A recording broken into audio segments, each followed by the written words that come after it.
தமிழர்களின் நாகரிகம், பண்பாடு, கட்டடக்கலை திறனை உலகிற்கு எடுத்துக்காட்டும் வகையில் மதுரையில் 100 கோடி ரூபாய் செலவில் தமிழ்த்தாய் சிலை அமைக்கப்படும் என்று முதல்வர் ஜெயலலிதா அறிவித்துள்ளார்.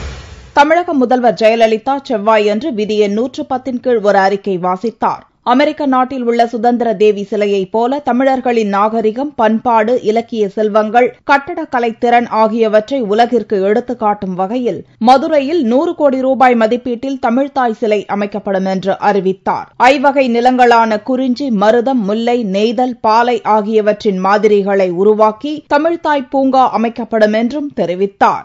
சுதந்திர தேவி சிலையைப் போல, ஸ்டாச்சு ஆஃப் லிபர்ட்டியைப் போல தமிழர்களின் நாகரீகம், பண்பாடு, இலக்கிய செல்வங்கள், கட்டடக் கலைத்திறன் ஆகியவற்றை உலகிற்கு எடுத்துக்காட்டும் வகையில் சங்கம் வைத்து தமிழ் வளர்த்த மதுரையில் 100 கோடி ரூபாய் மதிப்பீட்டில் தமிழ்த்தாய் சிலை மிக மகிழ்ச்சியுடன் தெரிவித்துக் கொள்கிறேன்.